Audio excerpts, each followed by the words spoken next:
अब हम चल लेंगे क्वेश्चन नंबर 4 की तरफ। क्वेश्चन नंबर 4 कहता है कोई व्यक्ति उसमें फुल हो गया था जिसके कारण इसमें डाल रहे हैं। एक कार को 1400 रुपये में क्या करता है, खरीदता है और उसे 15% की हानि होती है। हानि पर क्या करता है, बेच देता है। 15% की हानि पर बेच देता है उस कार का विक्रय मूल्य क्या होगा, जो पूछ रहा। देखिए क्या कहता है, कार का क्रय मूल्य कितना है 1400 रुपया और हानि कितनी हो रही है 15%। खरीदना का मतलब होता है सीपी, खरीदना का मतलब क्या होता है सीपी, और सीपी ऑलरेडी 100% होता ही होता है, 100% होता है। और जिसका मान कितना दे दिया है 1400 रुपया दे रखा पहले से क्वेश्चन में आपको। फिर 15% की हानि बोलता है। 15% हानि का मतलब होता है 85%। क्या होता है 85%। अब हमको 85% निकालना है, 85% निकालना है तो इसको हम क्या करेंगे, 1400 गुना 85 बटा में 100 कर देंगे। 00 से 00 और ये 85 गुने 14 कीजिएगा तो 1190 आ जाएगा। आपका ये आंसर हो गया। अब क्वेश्चन नंबर 5 की ओर हम चलते हैं। क्वेश्चन नंबर 5 की ओर देखिए। क्वेश्चन नंबर 5 क्या कहता है, यदि क्रय मूल्य 80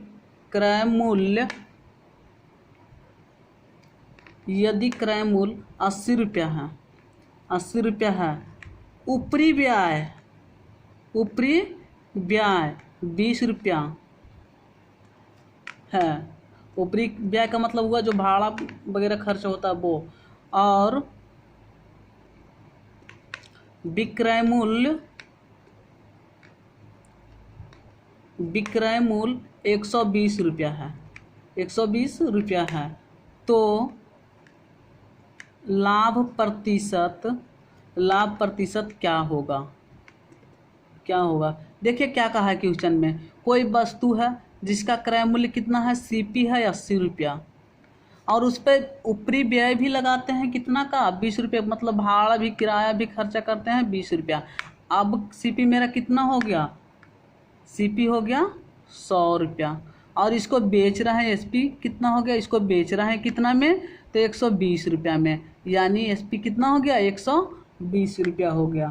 तो इस पे क्या होगा, लाभ होगा। 100 रुपया में खरीदे हैं, 120 रुपया में बेच रहे हैं, तो लाभ होगा 20 रुपया का। किस पर, तो 100 पर। क्रय मूल्य मेरा 100 रुपया है, 100 पे लाभ हुआ। परसेंट लाने के लिए 100 से गुना, ये 100 से ये 100 कैंसिल, 20% आप लाभ हो गया। आपका ये आंसर हो गया। अब चलते हैं क्वेश्चन नंबर 6 की ओर। देखिए क्वेश्चन नंबर 6 क्या कहता है, किसी वस्तु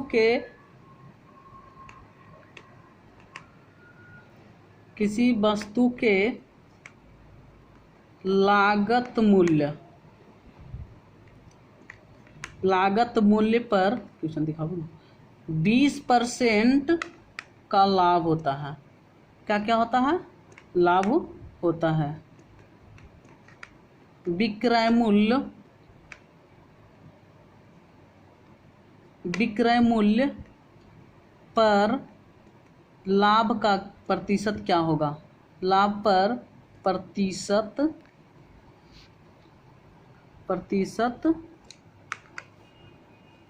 क्या होगा। देखिए क्या कहता है, किसी वस्तु के लागत मूल्य पर 20% का लाभ होता है। किसी वस्तु मतलब कोई वस्तु है जिसको हम लागत मूल्य पे क्या करते हैं, हमको लाभ होता है 20% का लाभ होता है। विक्रय मूल्य पर लाभ प्रतिशत पूछ रहा है, हमको किस पे पूछ रहा है लाभ प्रतिशत, विक्रय मूल्य पे। देखिए क्या कहता है, लागत पर ना 20% का लाभ कहता है, यानी सीपी पर 20% का क्या होगा, प्रॉफिट होगा। 20% का क्या होगा तो प्रॉफिट होगा, तो एसपी बोल रहा है। तो सीपी मेरा ऑलरेडी कितना रहता है 100, और लाभ कितना का हो रहा है 120 का, यानी ये हो गया सीपी और ये हो गया क्या एसपी, क्रय मूल्य और विक्रय मूल्य।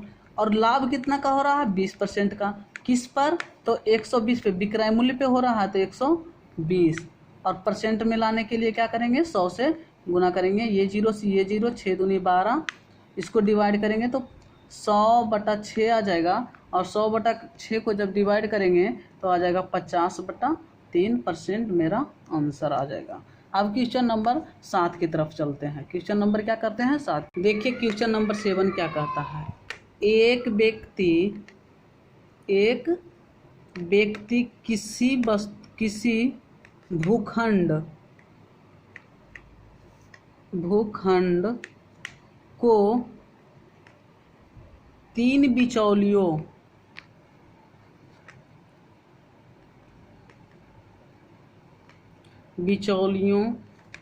के द्वारा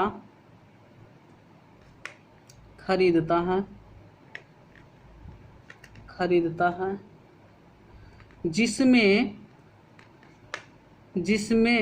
से प्रत्येक 20% का, प्रत्येक को 20% का लाभ प्राप्त होता है। प्रत्येक को कितने % का लाभ प्राप्त होता है 20% का लाभ प्राप्त होता है। यदि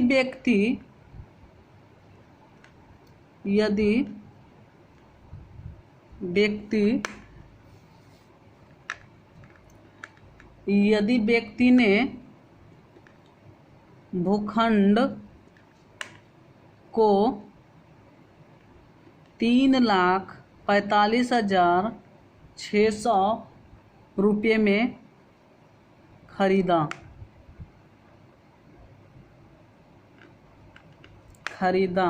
हो तो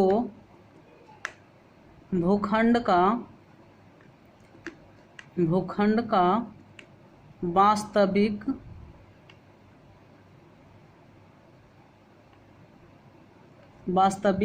मूल्य था।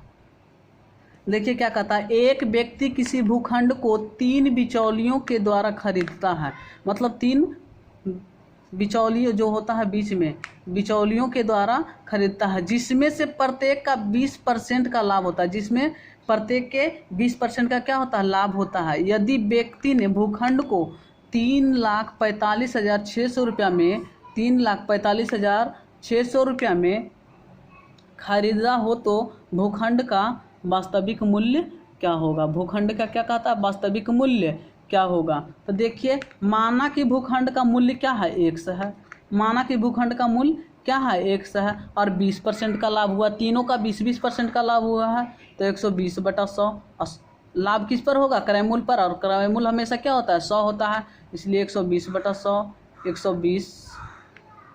120/100 और 120/100, जिसका मान दिया है 3,45,600 रुपया दे दिया है। अब पहले हम 0 से 0 को काट लेंगे, फिर 0 से 0 को काटेंगे, फिर 0 से 0 को काट लेंगे। अब हमको इधर उलट देंगे, ये x को उधर लेकर चल जाएंगे तो कितना होगा 3,45,600 गुने, देखिए तो हम इसको ऐसे कर सकते हैं ना, 10 गुने 100 कर देंगे तो कितना होगा 1000, क्या हो जाएगा 1000 बटा में, जब इधर पलटा तो ऊपर वाले नीचे, नीचे वाला ऊपर होगा, 12 गुने 12, ये 12 से कटेगा कितना बार में 28,800 बार में कट जाएगा। ये 12 से कितने बार में कटेगा 2400 बार में कटेगा। ये 12 से कितने बार में कटेगा 200 बार में कटेगा, और 200 गुना 1000 करेंगे तो क्या आ जाएगा 2 लाख आएगा, 2 लाख आएगा, 2 लाख आएगा। ये आंसर हो गया। अब चलते हैं क्वेश्चन नंबर 8 की तरफ। क्वेश्चन नंबर 8 क्या कहता है, किसी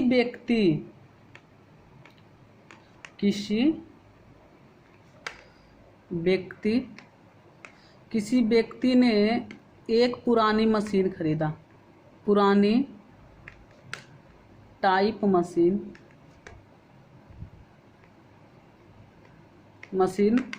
1200 रुपये में क्या किया, खरीदा और उसकी मरम्मत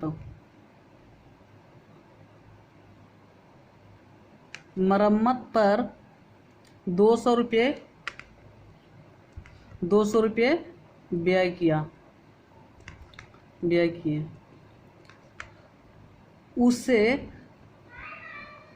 उसने उसे 1680 रुपया में क्या किया, 1680 रुपये में बेच दिया। क्वेश्चन सही से रखो ना जी। बेच दिया, उसका लाभ क्या होगा, उसका लाभ परसेंट क्या होगा। तो देखिए क्या कहता है, एक व्यक्ति ने एक पुरानी टाइप मशीन को 1200 रुपया में खरीदा, यानी सीपी हो गया कितना, 1200 रुपया खरीदा, और मरम्मत कराने के लिए मतलब उसको बनवाने के लिए भी तो 200 रुपया लगाया, तो ये भी तो इसी में जुटेगा। तो अब मेरा सीपी कितना हो गया, 1400 रुपया हो गया। अब सीपी कितना हो गया, 1400 रुपया। अब यहाँ लिख लेते हैं सीपी कितना हो गया, 1400 रुपया हो गया। और इसको हम बेचे हैं कितना में, एसपी कितना में बेचे हैं, तो 1680 रुपया में। 1400 रुपया में खरीदे हैं, 1680 रुपया में बेचे हैं, तो हमको क्या हुआ, प्रॉफिट हुआ, लाभ हुआ, प्रॉफिट हुआ, लाभ हुआ। तो लाभ हुआ तो हम इसको कितना का लाभ हुआ, तो ऐसे करेंगे 1680 माइनस 1400, यानी 280 रुपये का क्या हो गया, हमको लाभ हो गया। अब 280 का लाभ हुआ किस पर, 1400 पे। 1400 पे परसेंट लाने के लिए क्या करेंगे, 100 से मल्टीप्लाई करेंगे। परसेंट लाने के लिए क्या करेंगे, 100 से मल्टीप्लाई करेंगे। 00 से 00 कितना बार में कटेगा, 14 28, यानी 20% का क्या होगा, 20% का क्या होगा, लाभ होगा। 20% आपका आंसर आ गया। तो क्वेश्चन नंबर, अब हम चलते हैं 9 की तरफ। क्वेश्चन नंबर क्या चलते हैं, क्वेश्चन नंबर 9 को हम देख लेते हैं। क्या कहता है, किसी टेप रिकॉर्डर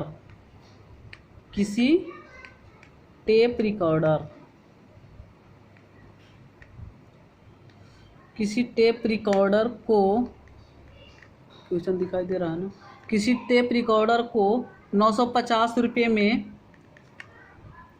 बेचने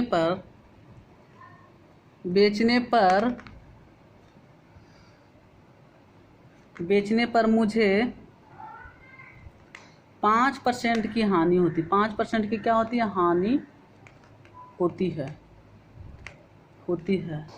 उसे 1040 रुपये में बेचने पर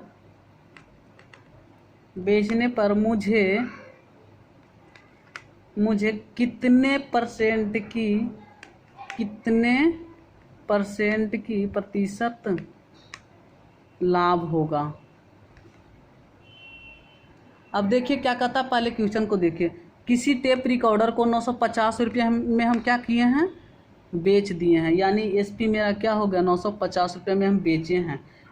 5% की हानि पे हानि 5%, और ऐसे क्रय मूल्य होता है कितना, 100, सीपी होता है कितना, 100, जिसमें 5% हानि यानी 95% का मान इतना दिया है। तो हमको सीपी 100% होता है, 95% बराबर 950, तो सीपी होता है हमको 100%, तो 100% हम निकाल लेते हैं। 100% निकालेंगे तो क्या करेंगे, 950 गुना 100 और बटे 95 करेंगे ना। उसके बाद हम इसको 10 बार में काट लेंगे, और 100 है कि 1000 मेरा क्या आ गया, क्रय मूल्य मेरा कितना आ गया, क्रय मूल्य आ गया अब 1000 रुपया। 1000 रुपया। और वस्तु को बेच रहे हैं कितने में, वस्तु का बेच रहे हैं, यानी एसपी इसको हम बेच रहे हैं कितना में, 1040 रुपये में। तो हमें लाभ होगा, हमें क्या होगा, लाभ होगा, कितने का लाभ होगा, तो लाभ प्रॉफिट होगा। तो प्रॉफिट बराबर क्या होता है, फॉर्मूला देखे नहीं, प्रॉफिट होगा कितना का, तो 1000 में 1000 और 1040 में 10 और 1040 में अंतर कितना का है? 40 का। 40 का लाभ हुआ किस पर? अंतर 1000 पर। परसेंट लाने के लिए 100 से मल्टीप्लाई, 100 से मल्टीप्लाई। 00 से 00 कट गया, इससे ये 0 कट गया। 4% का क्या हुआ? हमको लाभ हुआ। ये मेरा 9 नंबर क्वेश्चन था। आपको समझ में आ गया होगा। अब क्वेश्चन नंबर 10 की ओर चलते हैं। देखिए क्वेश्चन नंबर 10 देख लीजिए। एक घड़ी 171 रुपये में बेची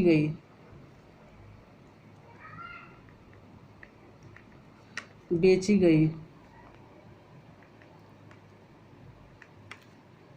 यदि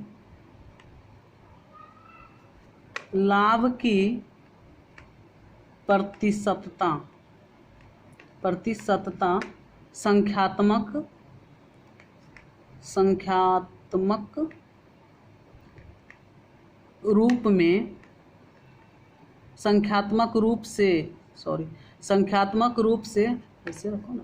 रूप से उसके क्रय मूल्य के बराबर है तो घड़ी का क्रय मूल्य क्या होगा? क्रय मूल्य कितना था? देखिए क्या कहता है क्वेश्चन, पहले समझिए। एक घड़ी 171 रुपये में बेची गई है। कितना में? 171 रुपये में बेची गई। यदि लाभ की प्रतिशतता संख्यात्मक रूप में हो, मतलब लाभ की जो प्रतिशतता होती है वो किस में हो? संख्यात्मक रूप से हो, उसके क्रय मूल्य के बराबर हो, उसके संख्यात्मक रूप से उसके क्रय मूल्य के किस बराबर हो, तो घड़ी का क्रय मूल्य कितना होगा? तो सीपी देखिए, सीपी हमको 171 रुपये में एसपी कितना दिया है? 171। 171 को हम इस प्रकार से तोड़ेंगे कि दोनों में 10 का अंतर हो। तो 19/11 से होता है, 19/11 से ये दोनों के बीच का अंतर कितना हो गया? 10 का। और 10 का ये दोनों के बीच के अंतर कितना हो गया? 10 का। और जो छोटी संख्या रहेगी, लिख लीजिएगा, जो सबसे छोटी संख्या रहेगी, छोटी संख्या में हम क्या करेंगे? 10 से गुना कर देंगे, 10 से गुना कर देंगे। तो छोटी संख्या मेरा है 9, और 9 गुने 10 करेंगे यानी 90 आंसर आ जाएगा। 90 रुपया इसका क्या था? क्रय मूल्य था। देखिए इसी का दूसरा नंबर देख लीजिए। अगर जो क्वेश्चन वही रहेगा, यहाँ सिर्फ हम क्या कर देते हैं? 144 कर देते हैं। 100 क्या कर देते हैं? 44 कर देते हैं। अब देखिए 144 था तो हम इसको क्या करेंगे? 144 पहले लिखेंगे, इसको इस प्रकार तोड़ेंगे, इस प्रकार से तोड़ेंगे कि 10 का अंतर हो। तो क्या होगा? 88 से यानी अंतर इसके बीच में कितना का आ गया? 10 का। और जो छोटी संख्या उसमें 10 से गुना कर दीजिए, तो 8 गुने 10 यानी 80 रुपया इसका माना गया। आया समझ में? तो वीडियो को लाइक कीजिए, सब्सक्राइब कीजिए और शेयर कीजिए। थैंक यू, धन्यवाद।